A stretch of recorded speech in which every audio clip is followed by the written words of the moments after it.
future depends on you and me. Inspiring conversations. Inspiring conversations. Through God, we already have victory. With Team PNG. With Team PNG. This is our land, we're proud to be. We're proud to be Papua New Guinea.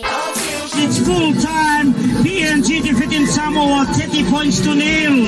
This is our land, we're proud to be. Two representatives from Papua New Guinea have won the first set. Mountain tops down to the sea. This is our land, we're proud to be.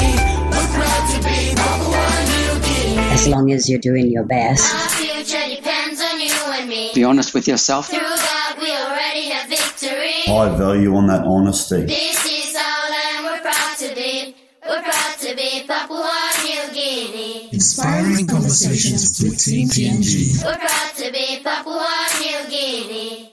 When Team PNG proudly wears the Kumul colours on the world stage, our athletes represent so much more than just the will to win. They represent you.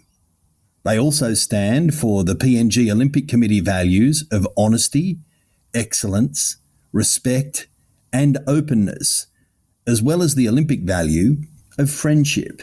These values can enrich not only our athletes, but you, me, and everyone. So welcome to Inspiring Conversations with Team PNG. I am Aaron Kearney, today in the first of a series of conversations brought to you by the Papua New Guinea Olympic Committee as part of the Australian Government PacificAus sports program. We have assembled three great contributors to sport in PNG to discuss the Team PNG value of honesty. Ryan Maskelyne is a World Championship swimmer, Pacific Games silver medalist, current PNG national team member, and Tokyo Games aspirant. Welcome, Ryan. Thank you, Aaron. Shaun Crow is the performance coach at Hibiscus Rackley, number 124 on the Australian Swim Coaches Honours List and coach of the current number 1 and 2 ranked PNG swimmers. Welcome, Shaun. Thank you, Aaron. And finally, we are humbled to be joined by Sir John Dawanicura, the president of the Papua New Guinea Olympic Committee, currently serving his third term. Included in a lifetime of outstanding service to sport are honorary life membership of the Commonwealth Games Federation and membership of the CGF Ethics Commission. Welcome and thank you for being here, Sir John. Great pleasure. First of all, I just want to check in on you all. It has been a wild time. We have had the games delayed. It has been extremely challenging to stay focused and stay fit and stay professional and stay on top of the moving feast that has been the last year. Ryan, you first of all, as an athlete trying to prepare for a games, how are you coping? Yeah, it definitely threw some challenges in there with COVID. Having to be out of the pool for, I think, 9 or 11 weeks, it was definitely tough. We just had to change what we were doing and learn from it, changing to dry land activities and aiming to get our flexibility better so that when we did get back in the water, we could be at our best. Shaun, never before as a coach, for all of the things that you have had to handle over a long and illustrious career, have you had to deal with something like a ban from getting in the water, a ban from going to the pool. So how did you approach it? Yeah, it was very difficult. What we did was we gave them a 3-week break just to get their head around it and just to relax a little bit. And we did a little bit of training in my backyard pool at home twice a week so we could come in groups of 2, but it wasn't heated. So by the time we got to June, it was very, very cold. It was down to 21 degrees. And as you know, PNG swimmers don't like cold water. So they were extremely dedicated to keep pushing through. So I was very impressed with their resilience and dedication. Ryan, what have you learned about yourself through the pandemic challenge? I suppose the main thing is that I really get stir crazy when I'm not swimming. I need physical activity to keep me going because I need to be doing something at all times. And it also really helped me reflect on why I'm swimming and why I put myself through all the training that I do. It just, gives me joy. That's interesting. So you did have that conversation with yourself about how bad do I want this? Do I want to keep going? Why am I doing this? Did you? As soon as we found out that the Olympics was postponed to a year, it threw a huge spanner in the works because I've already put off uni studying for 2 years because of swimming and being an Olympic hopeful. And this has, thrown another year in there. And, it was really tough thinking about what I had to do and whether I really wanted to commit. And yeah, it was a difficult decision to make, but I think it's definitely worth it. Shaun, how much were you managing body and how much were you managing mind, and how did you go about making those decisions?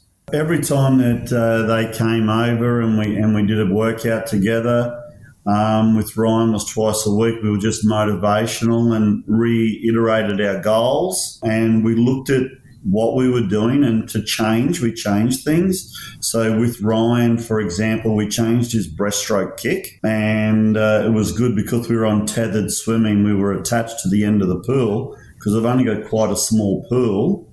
They weren't swimming laps, they were tied to a bungee cord.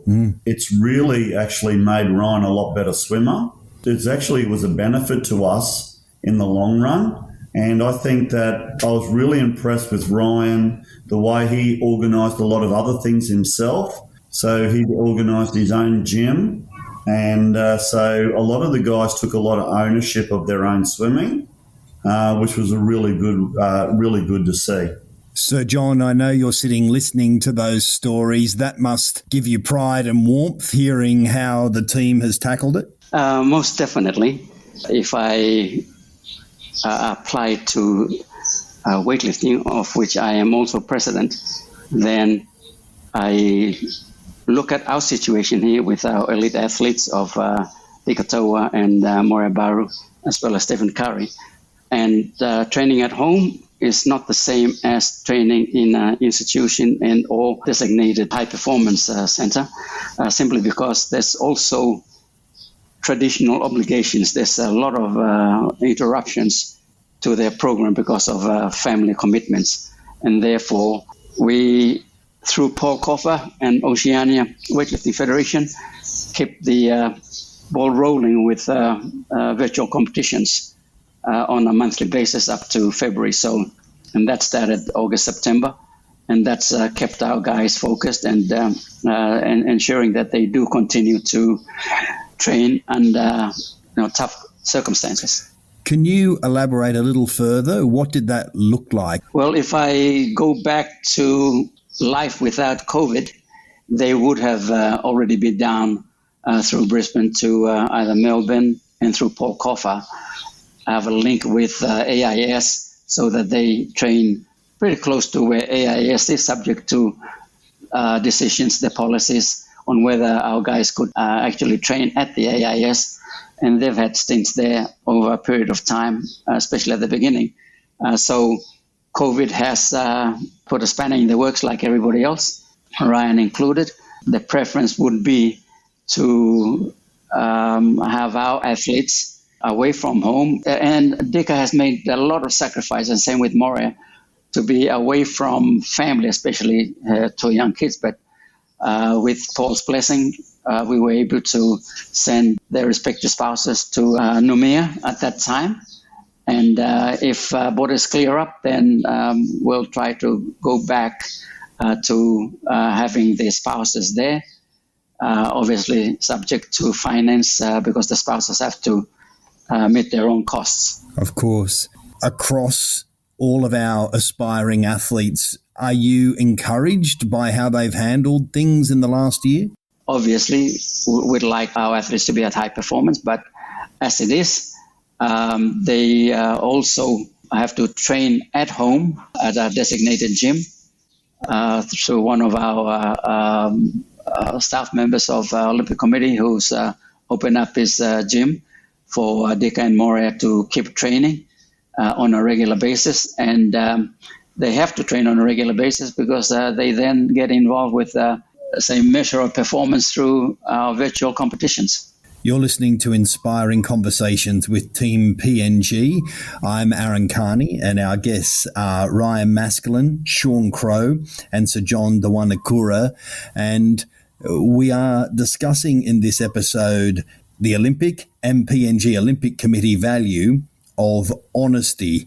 We had to check how everyone was doing in these challenging times, but let's now move to the subject of honesty. So, John, when I say honesty, what does that mean to you in sport and in life? Everything goes back to our parents and the way they brought us up. My parents always said respect and loyalty is very, very important, but honesty is right up there, so that then prepares us for life.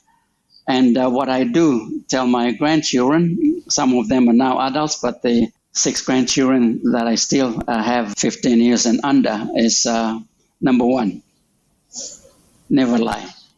Number 2, be honest with what you're dealing with and who you're dealing with, and be responsible for your actions. Especially the 15-year-old, now going on towards teenage years, we go back to our upbringing, and honesty is right up there, because if you lie, you get into trouble.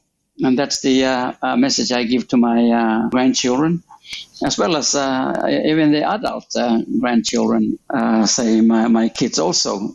The upbringing is right there at the background that keeps us going, and we have to just jolt them into reality from time to time. The temptations are many. We'll no doubt talk about that before we're done today as well.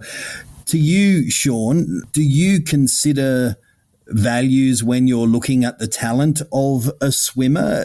Being able to have a good stroke and move up and down the pool quickly is not enough for success, is it? Definitely not. When you're in the pool, swimming's a really brutal sport, so you have to put a lot of hours in. So a lot of these guys spend at least 20 hours to 30 hours a week together with their training and dry land, and when they arrive before training, preparing for training. So the person you want to come and join your squad needs to have that honesty. We look for honesty. We look for ownership, so they own what they do, so they're not in the blame game, but they're always taking ownership about what they're doing. But honesty is telling the truth, but also honesty is you're honest with your own efforts. So you want to be honest that you're putting in the right effort, you're honest about the things that you're doing away from the pool and contributing to your success in the pool. We really put a high value on that honesty.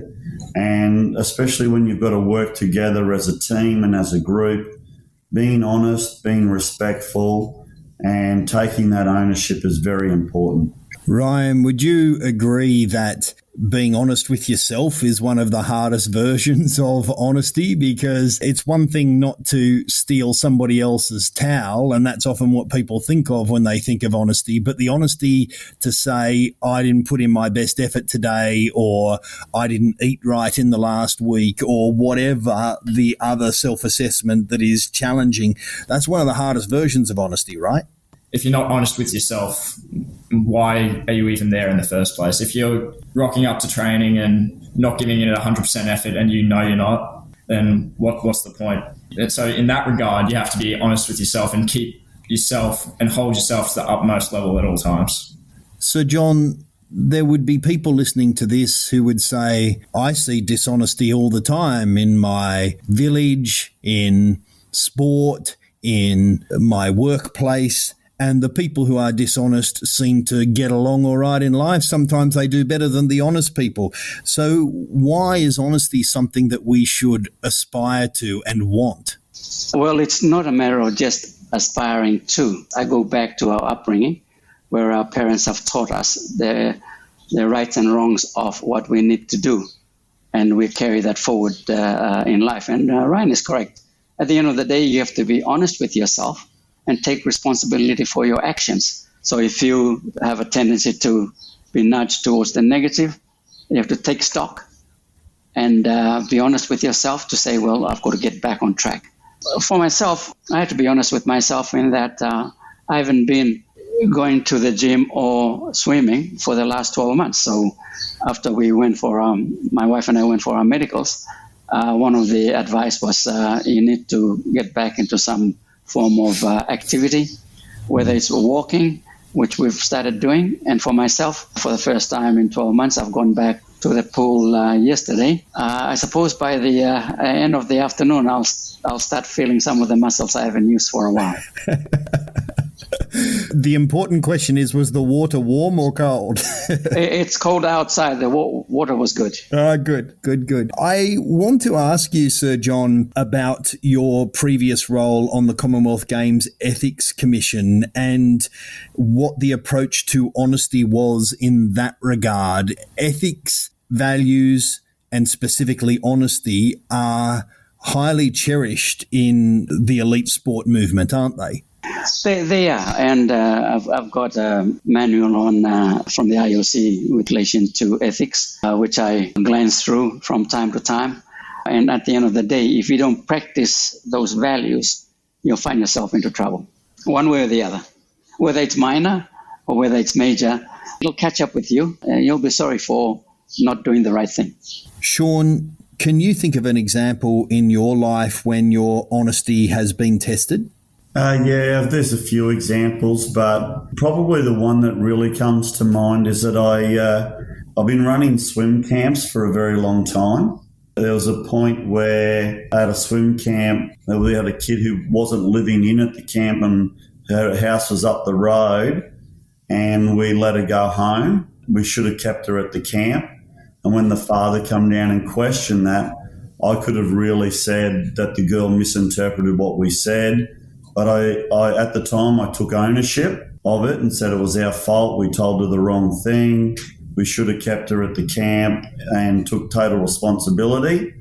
He pulled the kid out of the camp, and it cost me because of that. But I think I'm happy with what I did because I knew I'd done the right thing. And many times when you're having conversations with athletes or with parents of swimmers, and if they've had a poor performance, and I think that I had prescribed the wrong type of training, I've always tried to be honest and say, listen, I should have done these type of training sets or this type of training sets or change this technique to get the best result. And I find when I do that, parents really appreciate that a lot more and the athletes appreciate it a lot more than if I totally blame them for their results.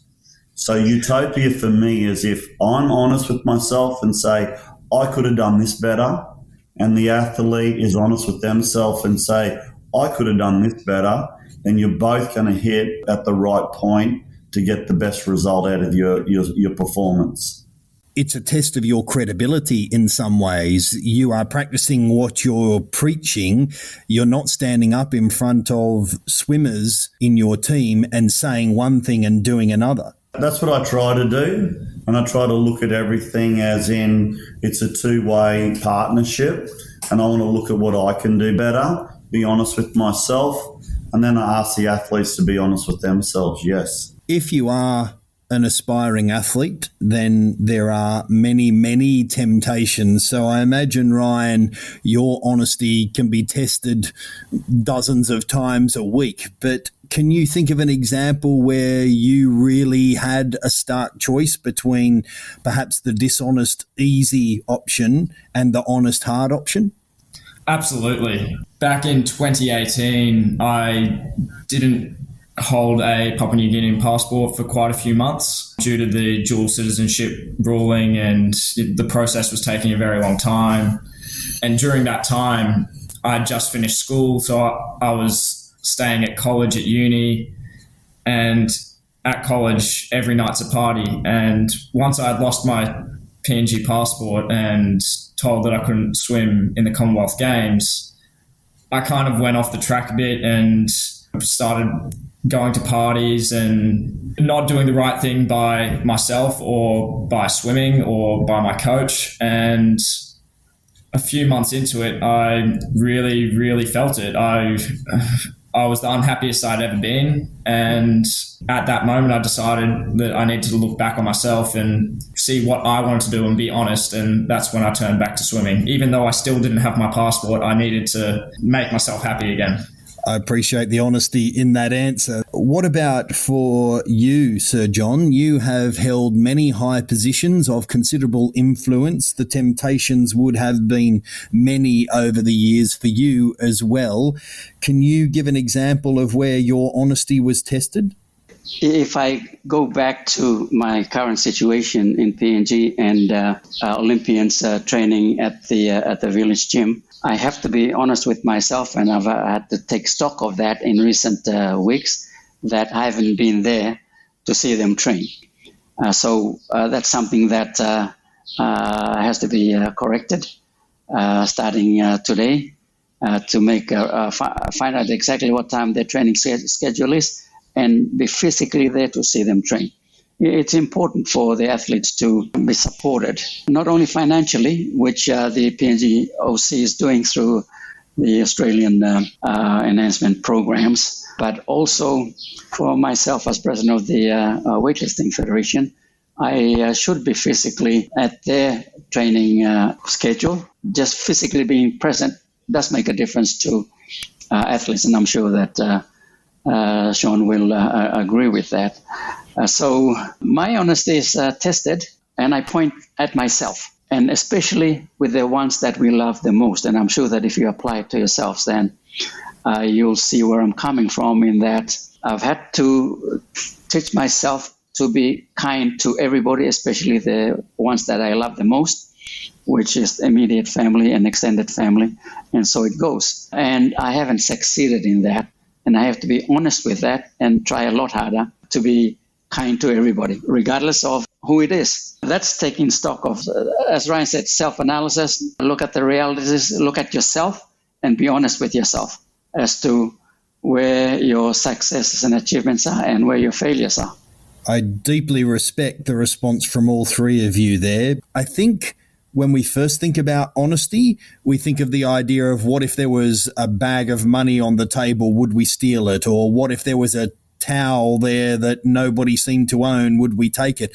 That's what people think honesty is. But all of your examples have in fact been a test of a moment of weakness in you or a shortcoming in you, and whether or not you can be honest enough to take that on board and make reparations either with yourself or with the situation.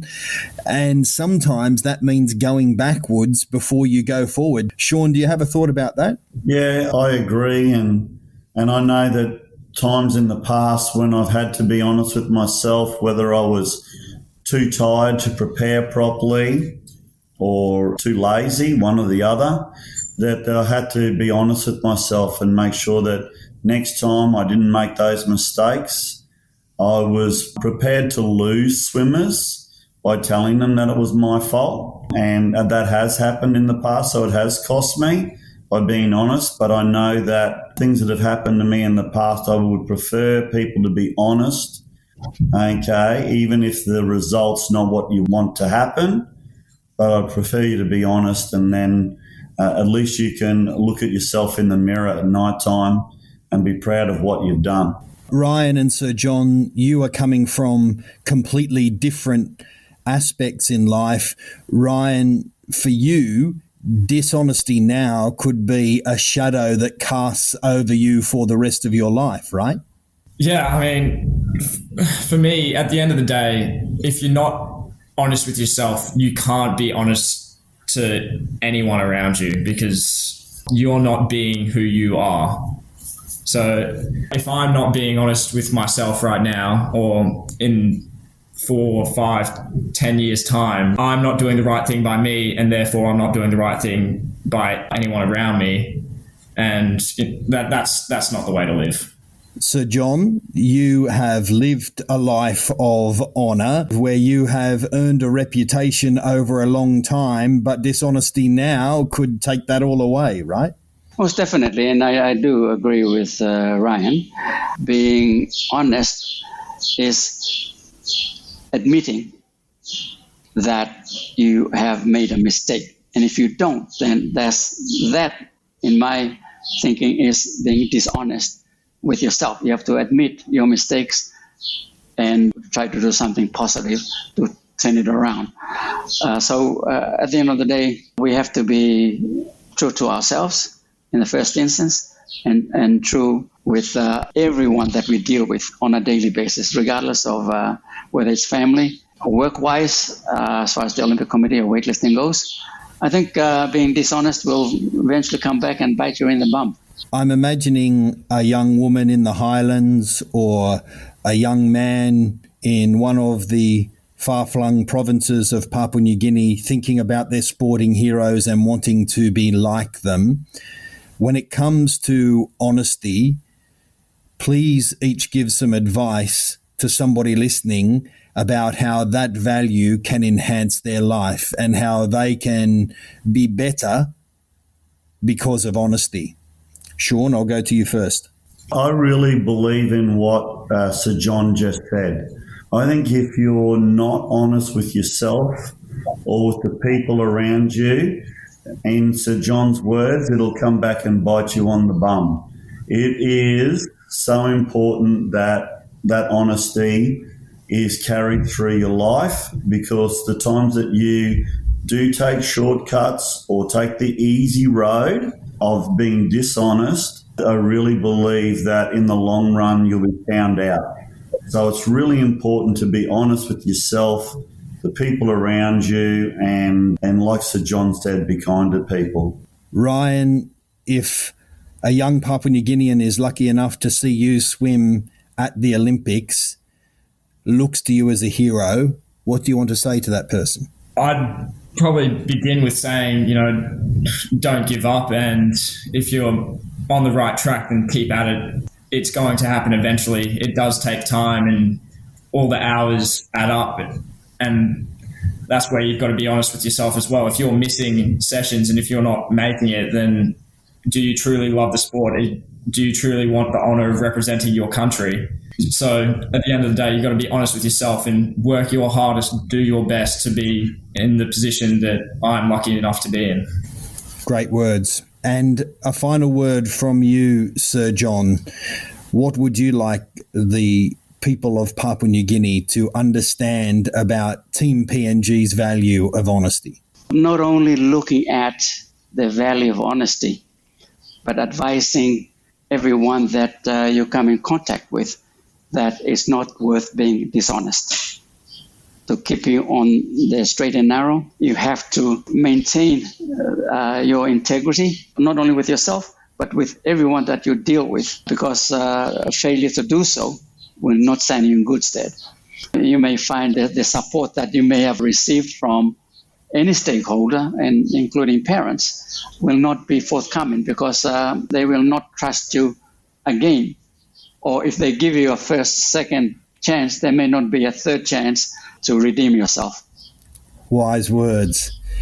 That's where we have to leave our discussion of honesty and this edition of Inspiring Conversations with Team PNG. Thank you and good luck to PNG swimmer Ryan Maskelyne. We're very proud of you. Thank you very much, Aaron. It's great to be on today. Thank you, Coach Shaun Crow, and thank you for your passion for Team PNG. Thank you. Appreciate it. And Sir John Dawanicura, the President of the Papua New Guinea Olympic Committee. Thank you for your leadership and guidance and for being here today. So, thank you very much. I have a lot to thank all of my mentors in the past that have guided me since 1983 when I took on the role of Secretary General, and I was Secretary General for 26 years. Thank you, true sir. And thank you to the Papua New Guinea Olympic Committee and the PNG Australia Partnership for making this series possible. If you're hearing this through your radio, this series is also available as a podcast, and we encourage you to share and perhaps have your own inspiring conversation about the value of honesty in your life. I'm Aaron Kearney. This has been Inspiring Conversations with Team PNG, and we look forward to having you on our team again soon.